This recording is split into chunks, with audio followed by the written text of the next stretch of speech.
Hi, welcome to Matt's Garage. For those of you new to the channel, I'm rebuilding a 1972 International Scout II.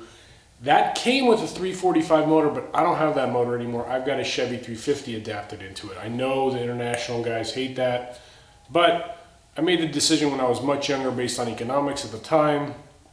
I had access to these cheap GM Goodrich motors. I'm going to do a top-end kit on it. I've never done anything like this before, so you're going to come along with me, much like you did a couple seasons ago when I did my axle ring and pinion setups, and we're going to learn together. I've seen engines built a million times on the car shows we all watch, but I've never done it myself.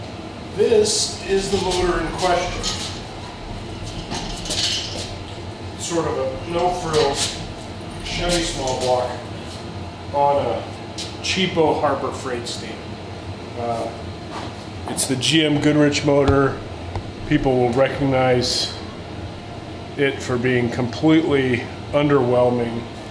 70s era smogger heads that make no compression. I think the compression for this motor is like 7.5 to 1. But it does have a 4-bolt main. You know, it's got decent guts on the bottom end. You wouldn't want to put a lot of horsepower into it, but I'm not putting a lot of horsepower into it. So it's a decent platform for what I want to do on the cheap.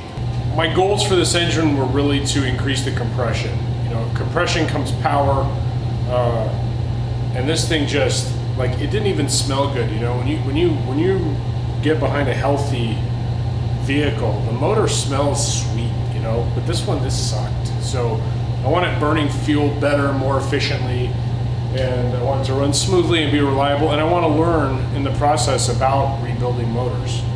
Those are sort of my goals for it. So let me show you my table of contents, literal table of contents.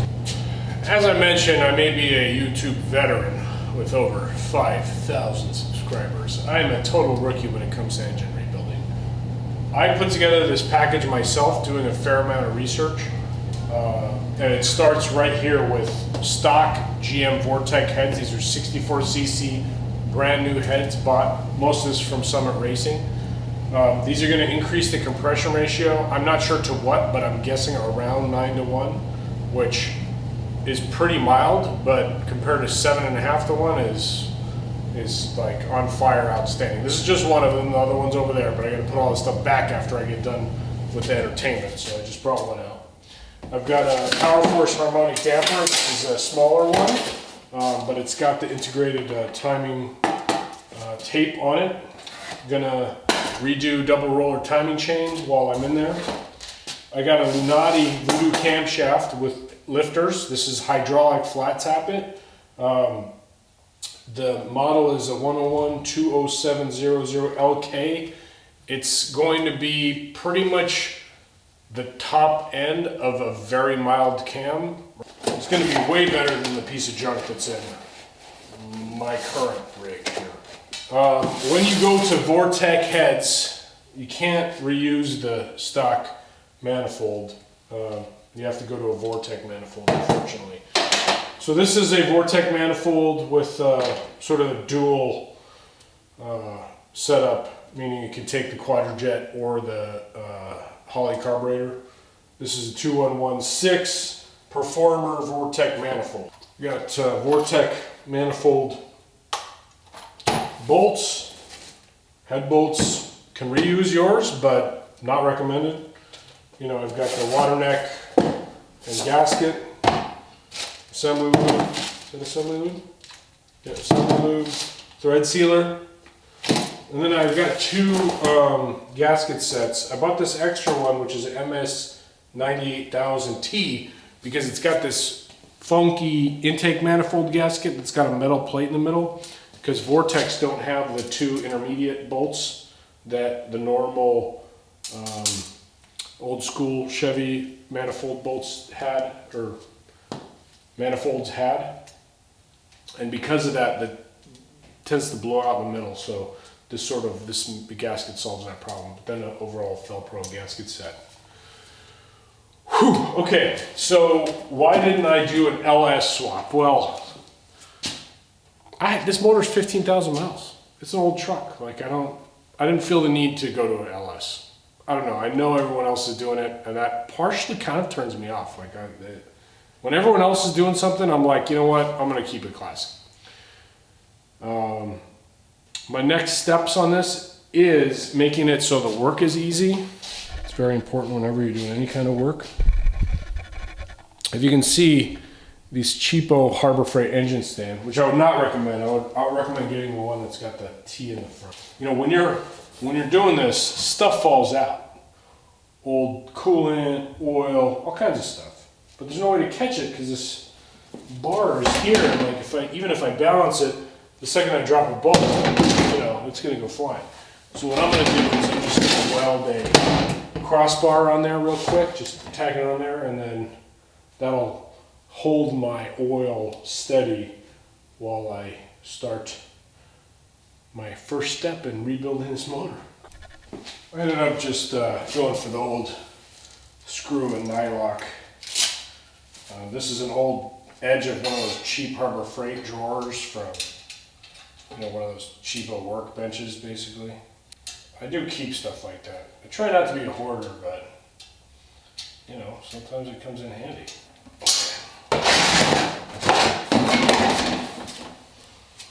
Should we test it? All right. Okay, I got my exhaust manifolds on here because they were sort of just keeping stuff out of the head. Those are going to come off. These are coated with VHT and they've been cured in an oven. So these are just going to come off and go out to storage. I'm not reusing these heads. They call these boat anchors because nobody desires these. They can't really be stepped up for performance parts. But they are going to serve one last purpose, which is basically be my masking tape. I want to get this clean because I don't have to deal with the gunk. So after I take off the exhaust manifolds, I'm going to spray this motor down with Easy Off engine cleaner. It's a great degreaser. It stinks to high heaven. Wear a respirator, and then I'll just leave it to cook overnight. And then when I come back in the morning, I should have a pretty clean, or at least a lot easier to work with, clean engine, and most of it will be caught in my drip tray down below. I am extraordinarily curious to see how long this takes me. You know, I'm a big fan of all of the car shows, like the ones that get into somewhat detail. So Engine Masters, Engine Power, obviously Roadkill and Roadkill Garage and Hot Rod Garage.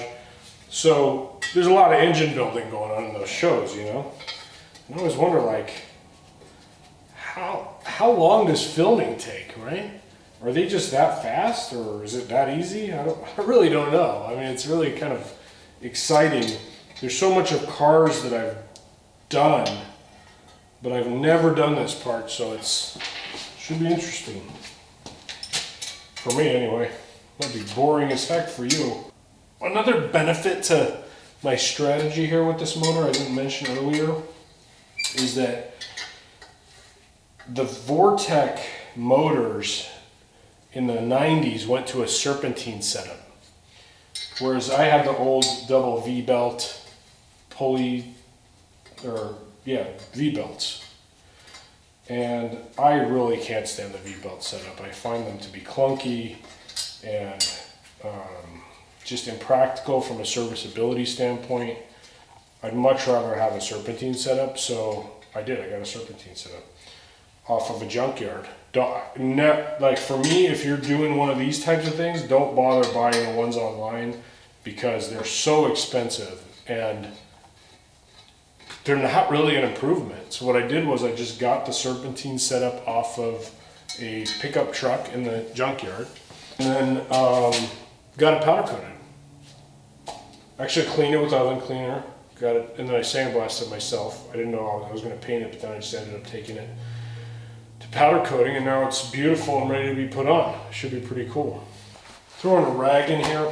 By the way, if you get one of these engine lifting mounts, they're drilled for multiple manifold types, so you know it doesn't actually create a seal. So if you're storing a motor like this, put some tape over the holes so that you're not getting dust in your intake manifold. Leave your spark plugs in, obviously.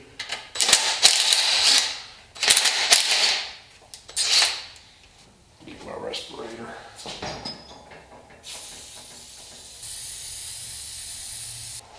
Whenever I see a big chunk of grease, just dig it out with the screwdriver, because it won't penetrate through there.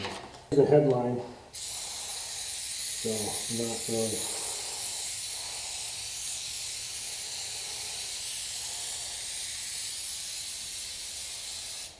I'm really excited to go on this journey with you guys. You guys have followed me a long time, and you know, I think a lot of you are also curious, what does it take to do a top end kit on a motor? I hope, A, it's worth it, I hope it works, and I hope we all learn something. I'm gonna let this chooch, to steal a term by one of my favorite YouTubers, and we'll spray it down in the morning, see how she looks. Might have to do it twice, that's okay. So I will see you next time on Matt's Garage.